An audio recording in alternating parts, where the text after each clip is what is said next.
Hello everybody, I hope this is working as intended. I'm actually using some new software and hardware that I picked up the other day in order to record some retro games. And yeah, I have absolutely no idea if you can actually hear what I'm saying. I hope you can. And I hope you can obviously hear some of the background as well, because this game in particular has some great music. So on Tuesday nights, we are going to stream some classic JRPGs, not just JRPGs actually. We're going to stream some classic retro games, and the first one I've picked is the original Dragon Quest, Dragon Warrior Monsters, which was a Game Boy game, Game Boy Color game from back in 2000, and it is quite well remembered. This game really kicked off, I guess, Square Enix's alternative to Pokemon, and yeah, I figured that this would be a perfect place to start because I do love my JRPGs. Obviously, everybody who watches this stream or watches me playing games knows that I love my JRPGs, and I thought that this would be the perfect start for the Retro Tuesday streaming. So we'll start a game from scratch, and hopefully some more people join as the stream goes along, and we can have a chat about classic JRPGs and this one in particular. So we go to new game. Like I said, we'll start one from scratch. And here we go. We're into it. So we get a little cutscene to start with. Because this is an older game, the amount of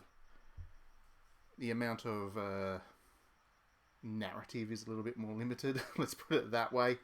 But I think that for what it is, it tells quite a nice little story. A very classical kind of Enix Dragon Quest, Dragon Warrior story.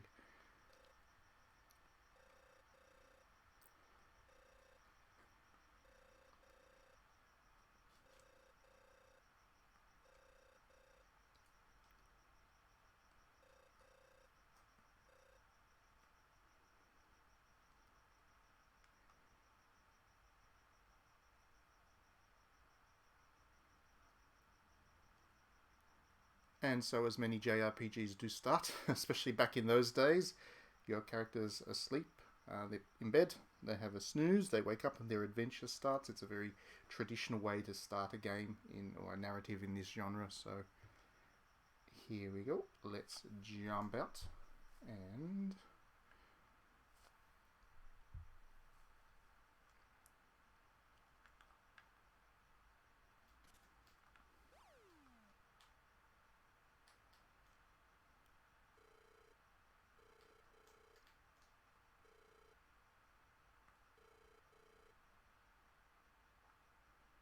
Like I said, at the start of the stream, this is all new technology for me. I'm actually playing around with it for the first time. I'm using an Elgato capture device, and I'm using YouTube streaming properly for the first time. The previous streams I've been doing them over the PlayStation, so I have absolutely no idea if this works. Hopefully, if you can hear me, just one of you just jump in and say hello. It'll be really great to have that confirmation that you can actually hear me and I'm not shouting to the void. I'll even put a little message in the chat box, which I can do now. So this is a little bit of a test stream as well, but once it gets going, I've got an awful lot of retro games that I am really looking forward to sharing, as well as being able to stream the Switch. I've got a lot of Switch games that I like to stream and talk about as well, so all of that is enabled by my new device, assuming that it works. Hello Christian, hello Perfect Frost. Once again, I hope you can hear me. Cool, excellent, you can hear me, great.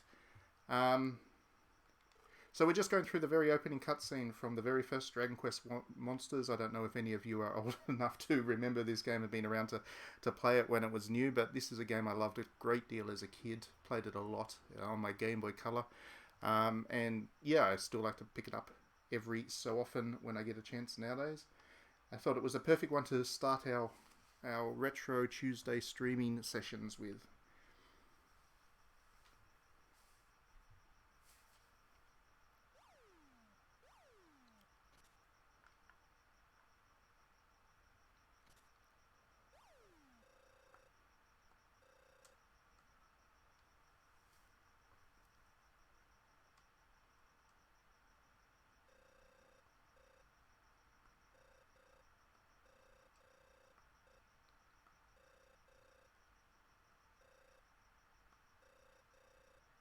Excellent. You're in for a good time then.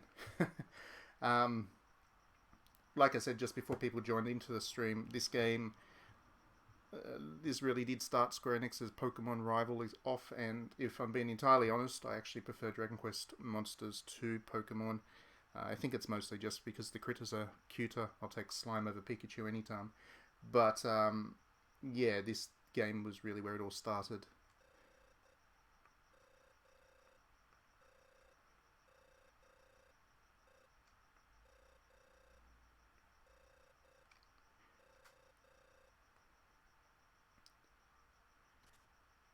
So nice and simple premise. Your sister's been captured by one little monster, and another little monster jumps out to tell you that you need to follow him if you want to save your sister. So you do what any logical thing to do would be, and you jump into a cabinet, a very Narnian style introduction. And as you'll see, I'm pretty sure the Narnian influences ran through this entire game, just in the way that it's designed and the world that it's presented, that you get presented with. So.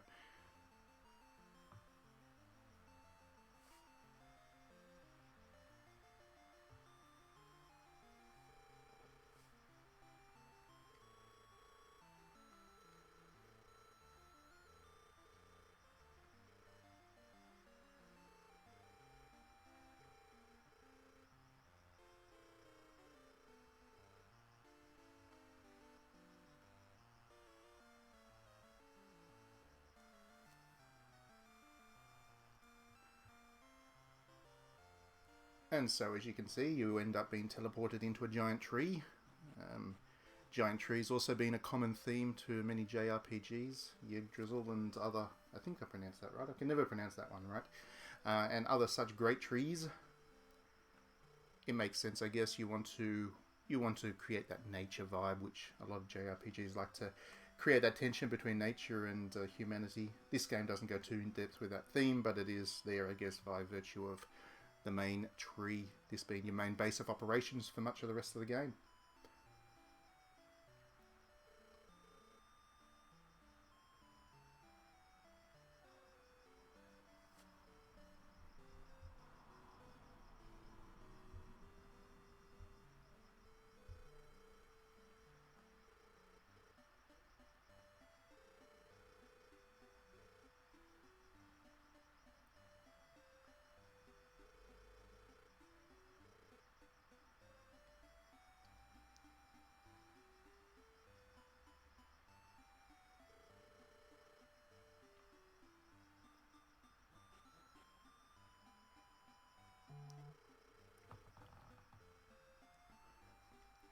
I always imagine with this, whenever I replay this game, just how many stairs you have to climb constantly to go around town.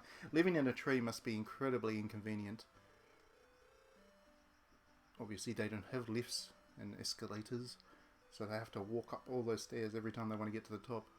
Exhausting.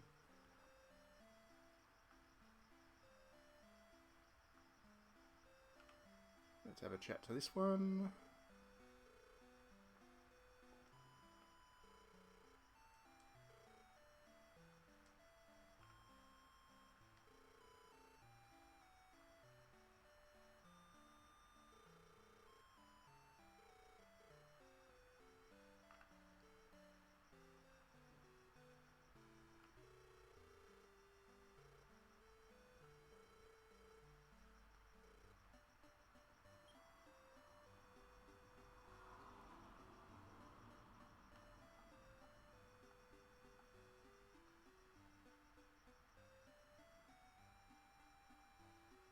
How's remaster of what? There's a lot of remasters going around at the moment.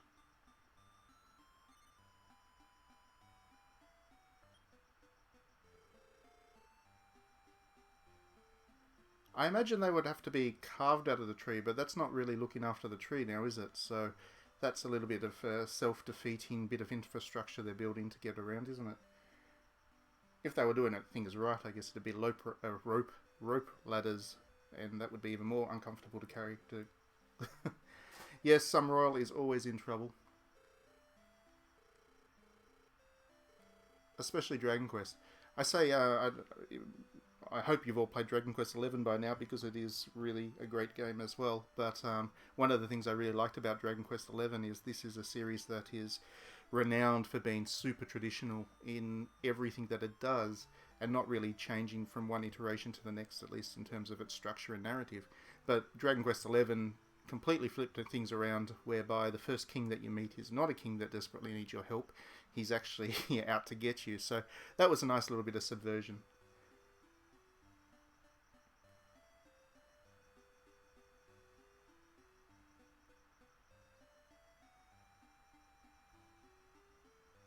Oh, I've only just started that. I'm enjoying it so far. It's got lovely visual. It's got a lovely art style.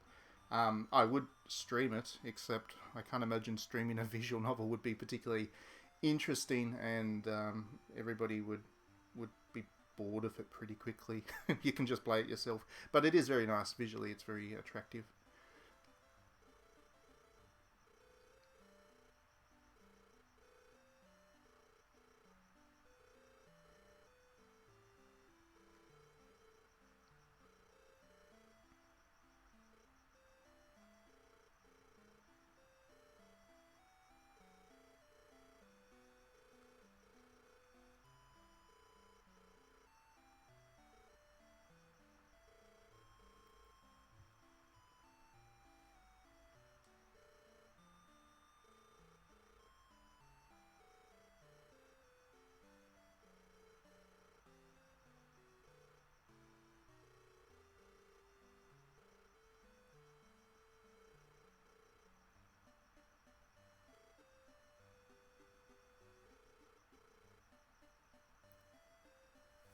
Yeah, I don't know about that. um, anyway, just to get quickly back to Dragon Quest monsters here, the king's got some serious extortion going on there. You have to go and help him win some silly tournament with monsters in order to rescue your sister. That's an interesting setup. I don't know if I think too highly of the king as a result of that. But he is giving me a monster, so I get to get my first little critter.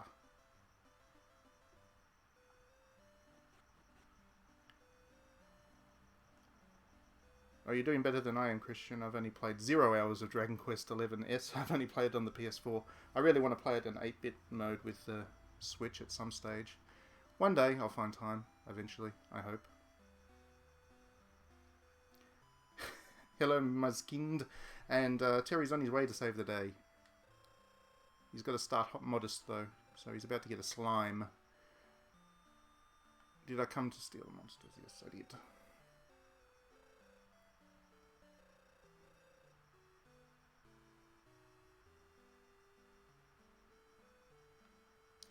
Hello, Harvey, and yes, it is, I think. I think this is the one where it's got tiger slimes. It's got a whole bunch of different slimes. One of them is definitely tiger patterned, I think.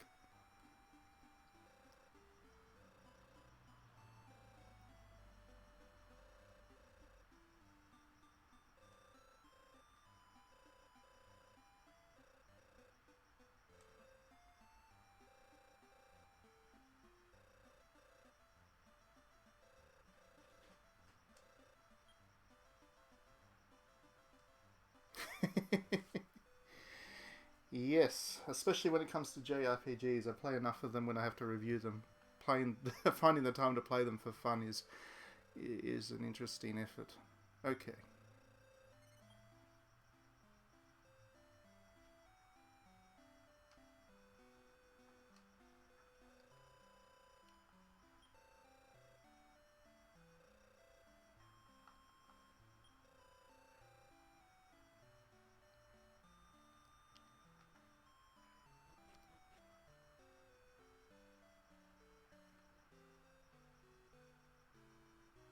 Oh, hello. Okay, Sean. Yes, of course I know you. Welcome. Thanks for dropping by and watching my silly streams. Um,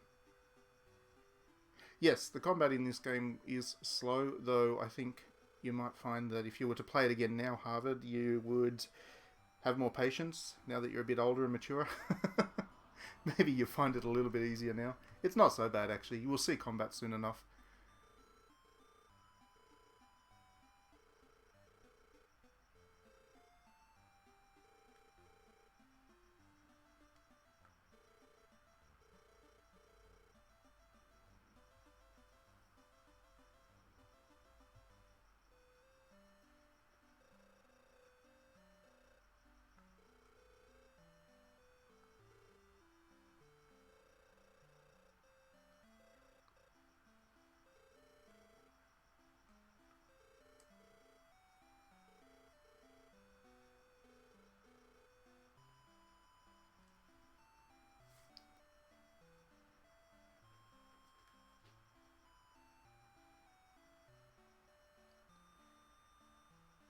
We'll see. Like again, you'll be able to get a feel for just how frequently the combat comes. Soon, we're actually going to get into a dungeon very soon now, but yes, it is more frequent than most modern JRPGs, and they are random because the whole seeing the enemy on the map didn't come in until much later on. But this one, I never felt it was too bad. There are certainly worse offenders than Dragon Quest monsters in that regard. Okay, so the king is proving to be a real nasty piece of work, and he's going to throw this little monster tamer into prison unless I once again do his bidding. He's really not a very pleasant king, this one.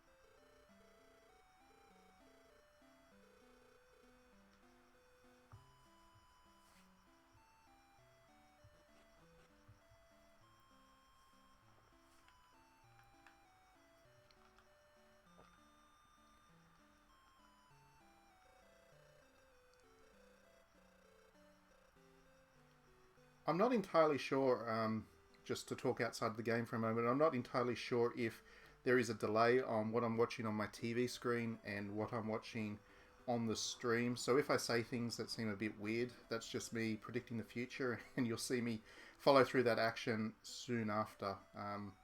I'm trying to remember that there might be a delay there as I play, but just in case I forget, I'm giving you a heads up.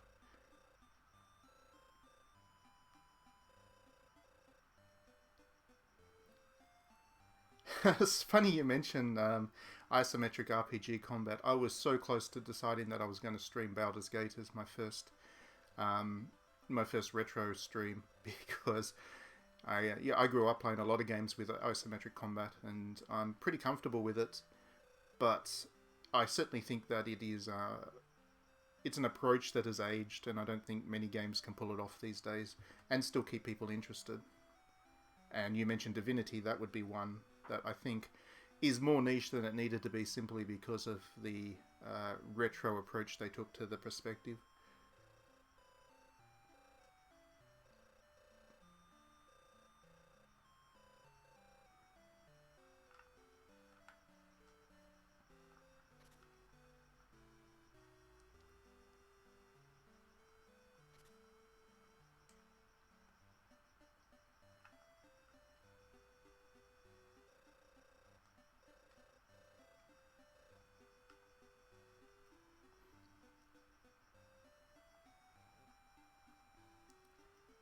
I like that dude just spinning around and around and around. He must get very dizzy.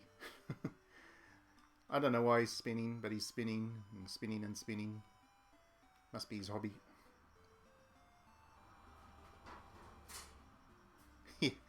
Yeah, Torment wasn't exactly a game about the combat.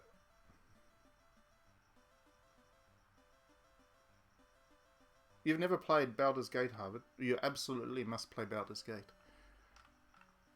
I keep raving about it enough. Why haven't you picked it up?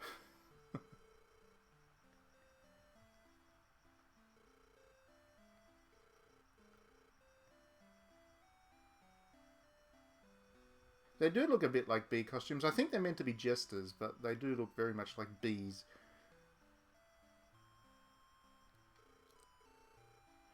Okay, so we're about to go into a dungeon. Those little kind of blue swirly things at the top right hand of the corner of the screen, they're the dungeon warp portals. Once you go through one of those, you actually get taken to a roguelike dungeon area, which you can't then escape from, unless you have the right items, of course, until you've completed it. So, yeah, this game actually has roguelike elements, and that's where a lot of the difficulty comes from. If you go into a dungeon before you're ready to, you're going to get squished pretty quickly. But, yeah, it's an old classic approach to progression, so...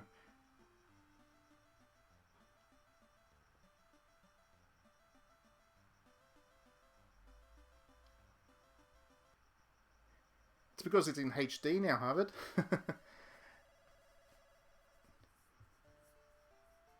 Yeah, Oni-chan is not a great game by any means, but it has a lot of fun elements. I really enjoy it for what it is, and it doesn't try to be more than what it is. It's quite open and honest about itself, I think, and I appreciate that when a game's willing to be B-grade and just admit it. That's a good thing.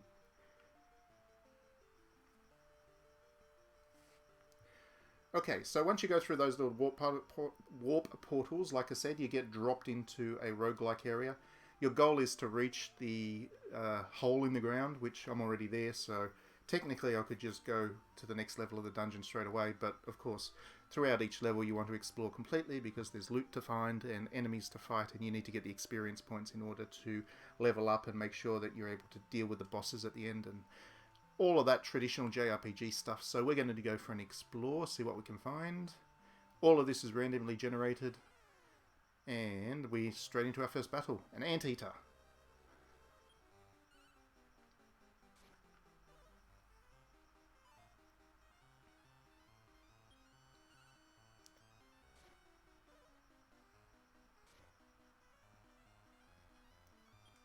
Anteaters are the tougher enemies in the very first dungeon, so that's that was not a great bit of luck for me.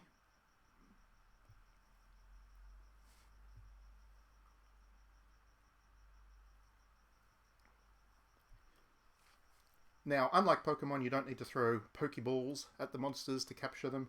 Instead, what you do need to do is beat them up. And yeah, once you beat them up, if they are impressed with you sufficiently, they will join your party.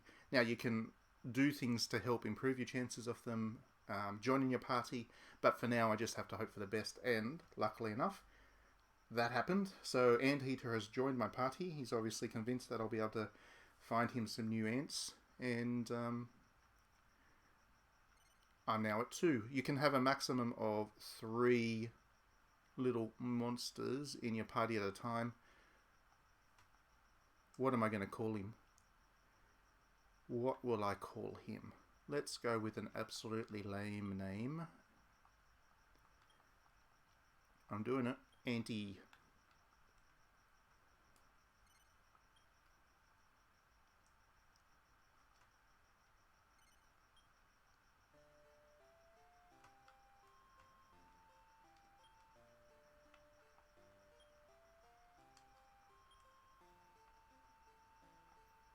Okay, and just like that, I now have 2 in my party. So I'm getting stronger. Missed opportunity, huh? I'm pretty sure the makers of Dragon Ball might have taken issue with Square Enix if they did that.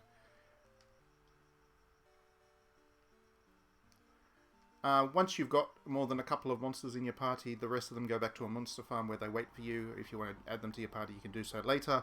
Or you can breed them. So this game has a Shin Megami Tensei like breeding system where you lose 2 monsters to hopefully get a more powerful one, and you do that process over and over again until you end up with a really powerful party. There were at least 2 Dragon Quest Monster GBC games. I played 2 of them. I don't know about a third. Possibly a Japan-only one?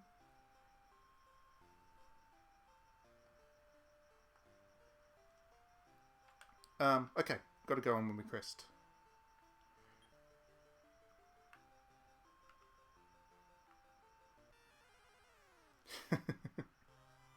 Ah, Draki!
Ah, okay. Yes. So I didn't play any of the. I didn't pick up the Dragon Quest Monster series again until the DS. I think it was the DS when they localized one, which was that kind of primitive 3D one, which was pretty neat.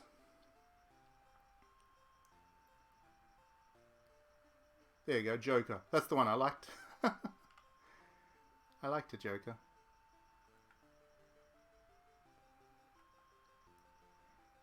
Yeah, I decided to. You can be a Draki. I'm not very good at naming my monsters, so I'm going to take advantage of the fact I've got all these names here on the stream thing.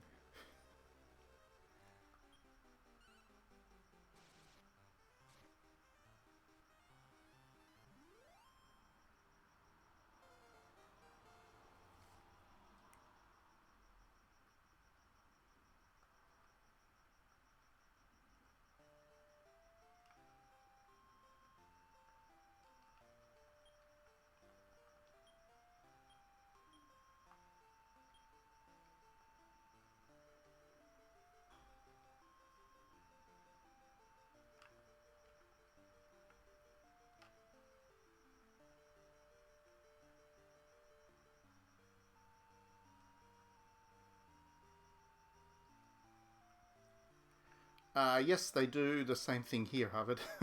Once you fuse two monsters together, they become level ones again, but they do obviously increase in power, so you level them up. And yes, you do have to do a bit of grinding, but what JRPG of back then didn't involve grinding like they all did, so I guess we're all used to it. We're not used to grinding anymore. That's kind of a thing that only retro RPGs do.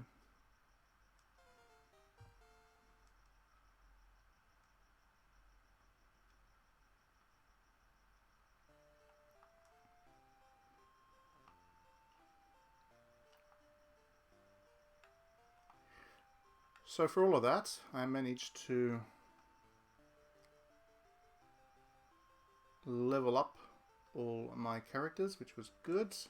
Got a healing item. Not much loot right now, but it is only the first level of the dungeon.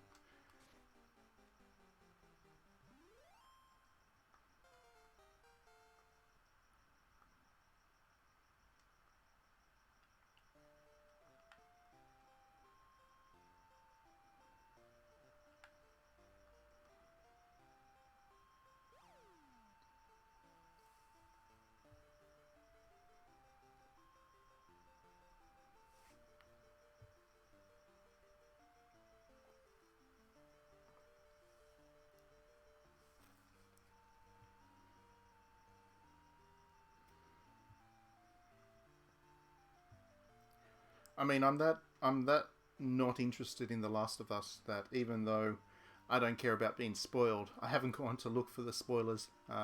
So I don't know. Best I don't have opinions on The Last of Us. I think I'll get very unpleasant.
It's been ages since I played Persona 1. So, so long since I last played Persona 1. I played it, I think, on the PSP. I had it on PSP. And that was it. I don't know. I know it's ridiculously controversial to say so, but I didn't become a big fan of Persona until Persona 4. And then Persona 5 let me down a bit, so it's really just Persona 4. I like the Shin Megami Tensei series much more. Overall. But Persona 4 is my top, one of my top 2 or 3 games of all time, up there with Nier and Danganronpa.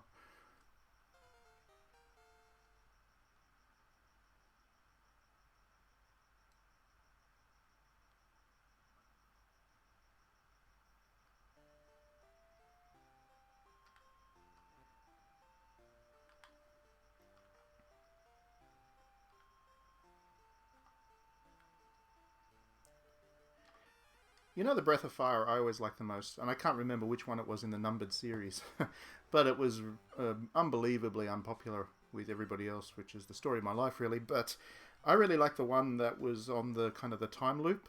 No, you had like a time limit. It might have been a PS2 Breath of Fire. It was set all underground, and I'm pretty sure it was like a time loop and limited time thing, and it was very repetitive as a result. But I really liked the innovation in the system. I thought it was very creative.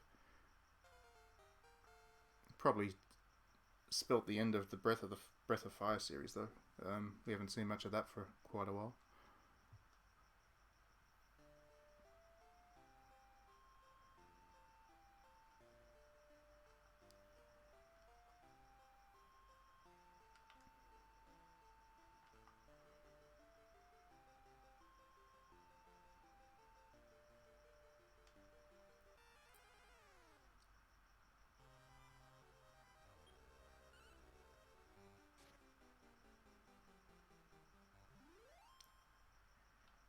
I mean, it is. I mean, Persona 5 does have a bit of that, co-opting the language of Revolt, but really, it's just teens with issues kind of game. I didn't take that angle of things so seriously about it. I didn't think it was really trying to be Che Guevara the game, but it was fine. It was my biggest issue with it. It was just too long, and it didn't need to be. It told everything that it needed to within half the length that it needed to be. So it should have been about the same length as Persona 4, really.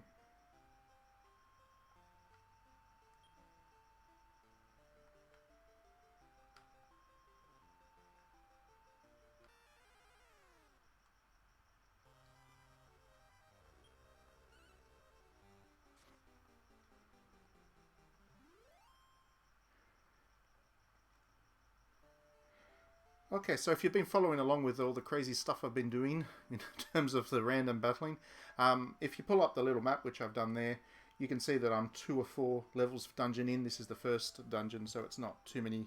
Later dungeons take longer to work your way through, and I've been doing a pretty good job of leveling my little characters up.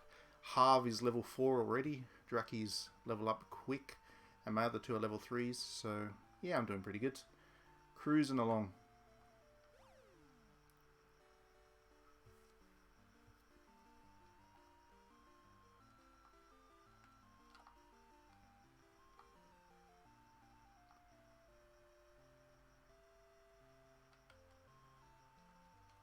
And I have so many herbs, I don't know what to do with them all. I might as well heal my guys up a bit, since they're all a little bit weak.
I mean, if you look at Steins Gate, then yes, science does directly cause insanity.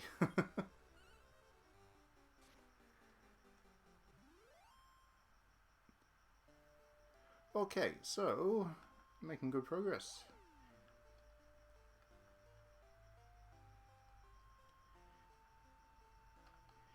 Yes, everything about Dragon Quest music is always good, except for the fact that the composer is not a very pleasant person. But yeah, if you saw the Dragon Quest ballet that I posted a story about on Sunday last week or this week, um, yeah, the music in Dragon Quest is just incredible.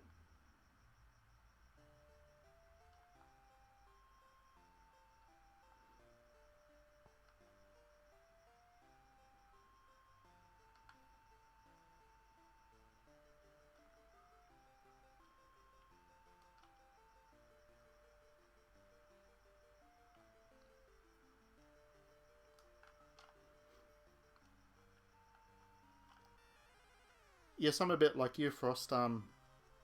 I like when a game does grind well, simply because it does have that nostalgic appeal for me, and I remember the times I spent so many hours walking around in circles just to level my characters up so I could try the next boss. And obviously, back in those days, they needed the grind in order to pad out the length of games that would otherwise be quite short. I think the problem with a lot of modern games that try and be retro styled is they try to put the grind in, but they also try to have the raw length of a modern RPG. So they end up just being too long, and it becomes exhausting. One of the things about these earlier games is because they were relatively brief, even with the grind, they never got to the point where they got exhausting. And I think that's something that those developers that want to play with the retro vibe in modern games really need to consider more closely than I think they do in a lot of cases.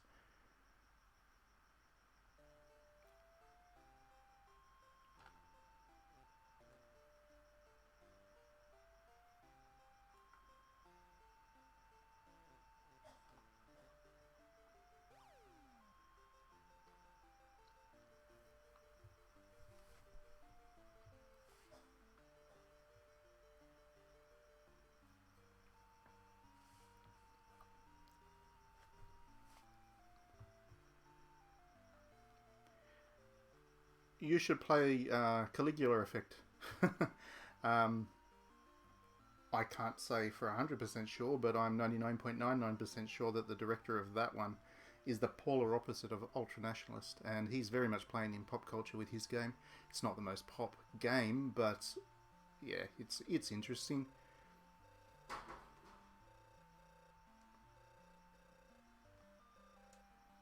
Okay, so there's boss time. Heal slimes. Everyone loves a heal slime.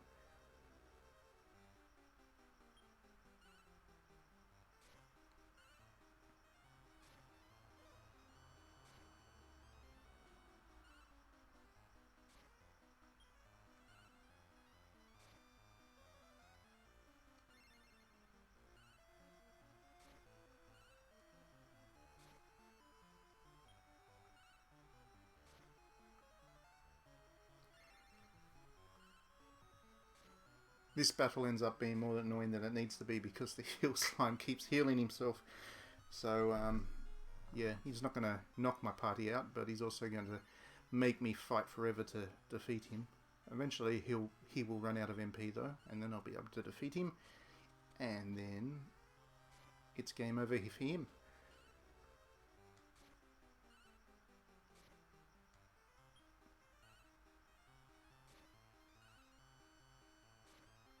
There we go.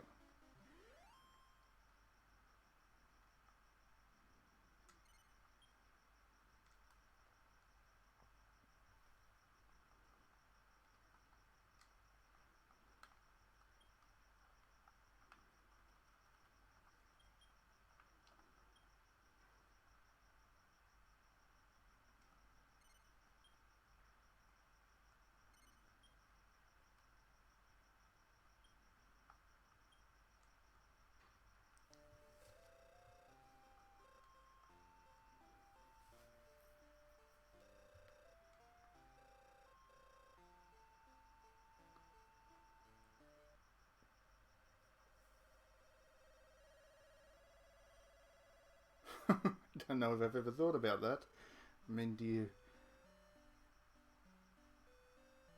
It's not exactly entertainment fiction. They're all pretty important. So, yeah, I've never really thought of a ranking for the major works of Marx.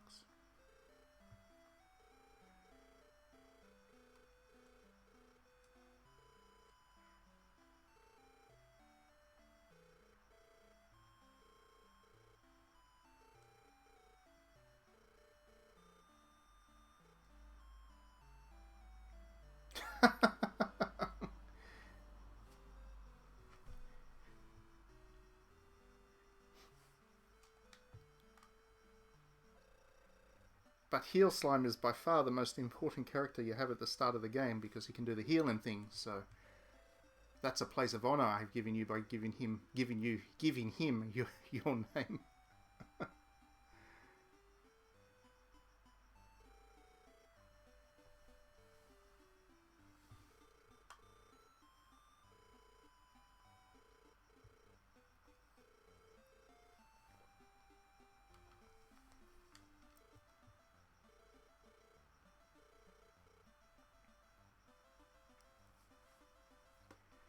Okay, so just by doing that little dungeon, I've managed to rescue the monster farmer, so he's no longer going to be put in prison. And I've now basically signed myself up for this tournament, this monster battling tournament.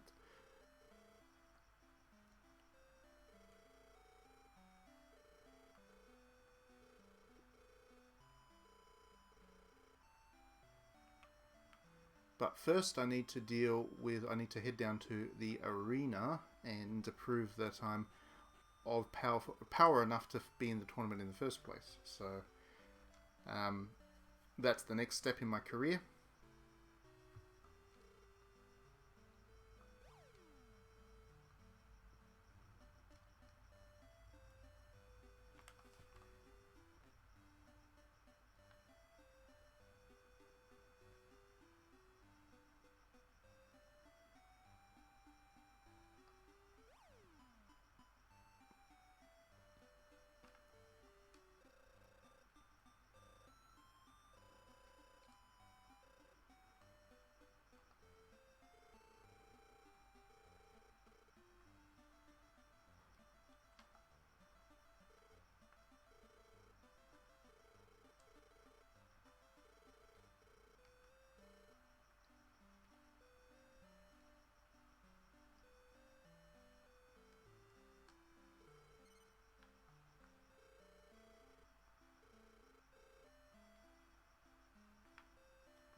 I mean, obviously the Game Boy had very limited hardware.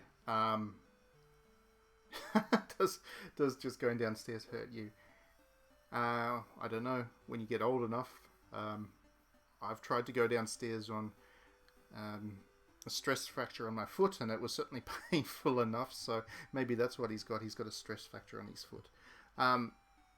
But yeah, I mean, obviously Game Boy games were primitive. The Game Boy was very primitive hardware.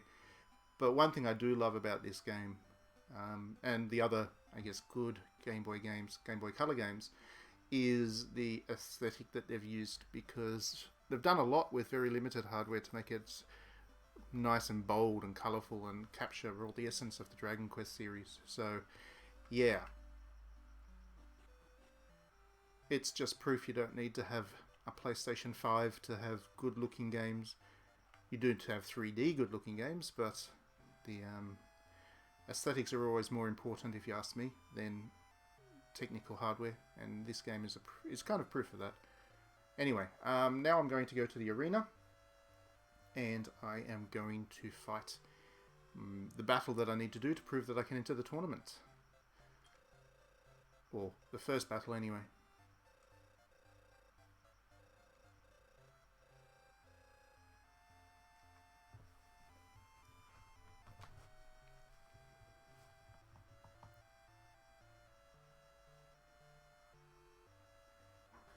Well, as long as they don't do a dating sim adaptation of The Fountainhead, I'm happy. No, I haven't read Man Without Qualities yet. I probably should. You keep giving me a list of I've got a very long list of things already that I need to read based on just these couple of streams that you've joined on, so I need to find the time. This quarantine maybe needs to go for another 6 months or so. Then I might find some time.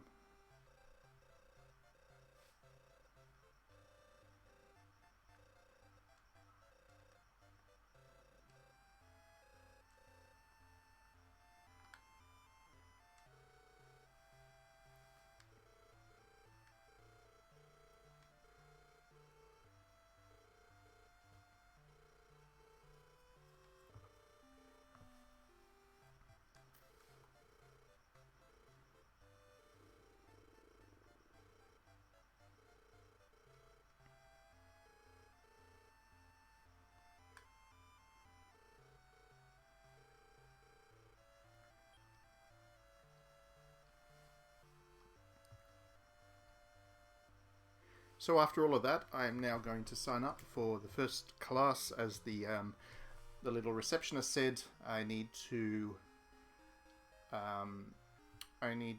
fight 3 battles in a row. I can't give my monsters direct commands. So basically, this is a case of whether you've leveled your characters or are up enough to deal with whatever enemies are thrown at you.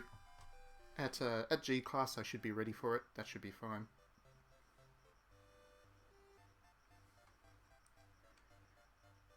I mean, I don't see why not. I'd play any game, whether it's based on a novel that I've read or not, as long as it's done well enough. Okay. In we go.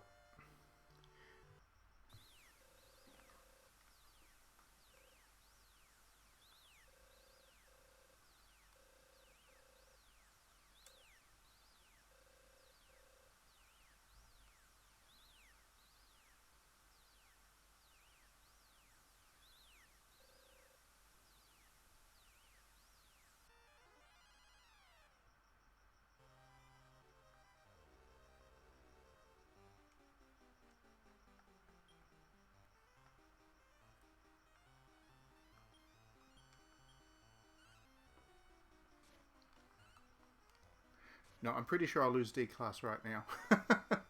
I'm not ready for that. I've only leveled my characters up and my little monsters up a few levels.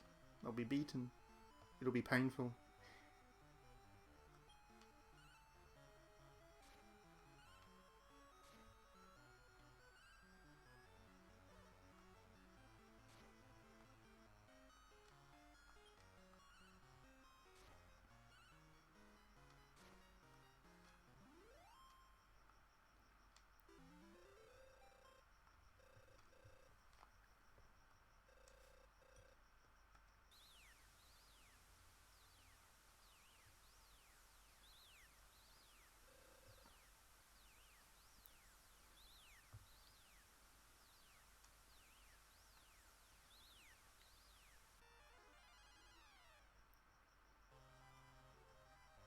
So Terry's off to a good start in this little competition.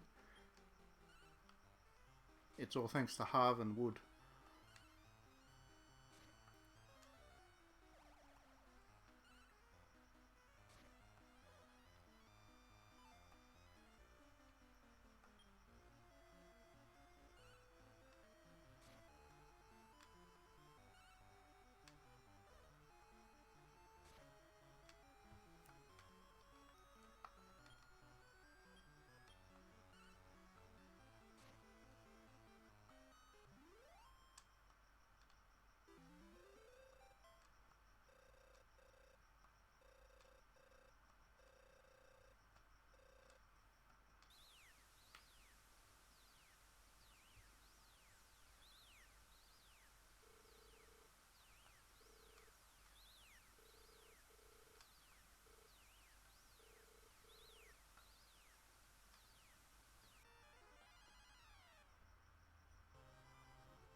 No, I don't think so.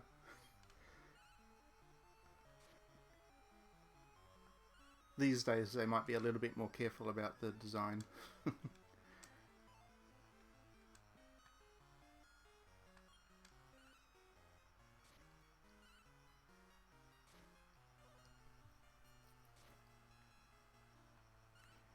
Yeah, it's a nice touch, and they all have their own little design, sprites for when they follow along behind your character as well. Those little touches were big deals back on the GBA because if you remember Pokemon, the best Pokemon could do was have Pikachu follow you around with that one special version, Pokemon Yellow. Otherwise, they were always off the screen. So, yeah, those little touches certainly help to separate Dragon Quest monsters from the rest.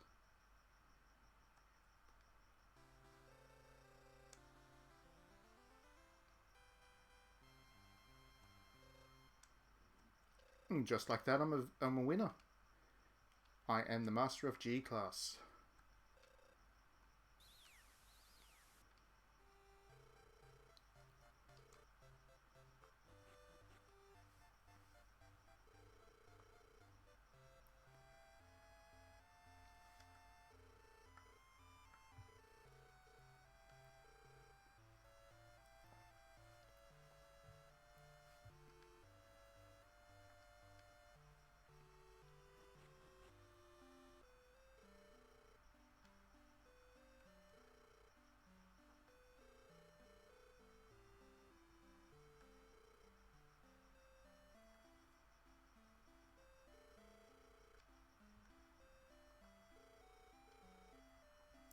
And so once again, the king summons me. Once again, he's a very demanding king. Not a very pleasant fellow. I'm not a fan of this king. I prefer more benevolent kings in my JRPGs.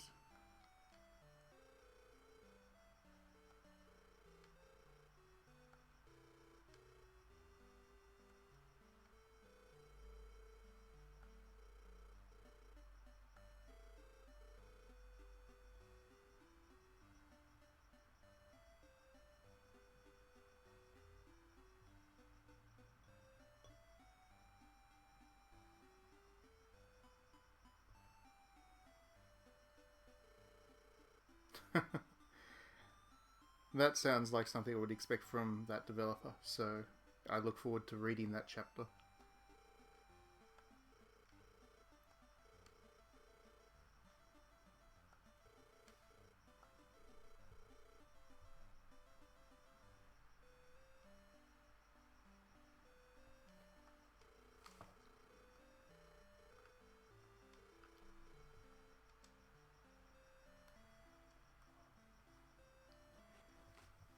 And just like that, we've set up who the main antagonist of the game is, the King of Great Log. He must be much the same, really. They look like peas in a pod, those two kings. So, yes, if you remember back to the little introductory chapter, he's the one that's probably got your sister. So you need to rescue her from him, and by doing that, you need to do that, you need to win the battle, the championship, the competition that they're both participating in. It's all very self-serving. But with that, I've also unlocked the next couple of dungeon levels that I can jump into and travel around and fight more powerful monsters. Hopefully, find some more powerful critters to add to my party, which is neat and obviously the point of this thing.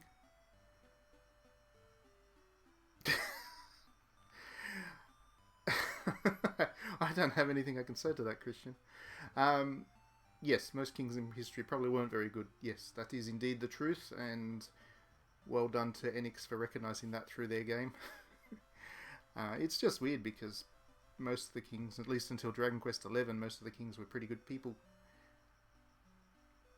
Or at least quite useless, and you had to help them, save them from themselves, but they weren't malicious. This king doesn't seem to be a particularly nice fellow at all.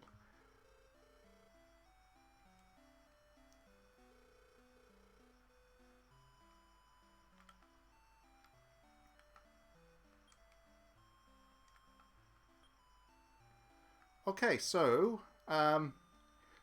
rather than jump into the next dungeon, which will take another half hour or so to play through, we might wrap up this stream for tonight. Like the other couple of streams that I've done last week, it's kind of set us up nicely for the next couple of weeks, and I'll play this one again next week, so you can see what happens next. We'll keep going as long as people are interested in watching this playthrough. Thanks very much for tuning in to Retro Tuesday. I enjoyed this a great deal, and yeah, we'll chat and play more games very soon. The next stream I've got scheduled is for Friday, where we'll get a bit fan servicey. I'm not quite sure what game we'll play yet. We might play Onichambara, or we might play Schoolgirl Zombie Hunter. I'm not sure yet, but one of the two, I think. Alright, thanks very much everybody. We will see you at the next stream.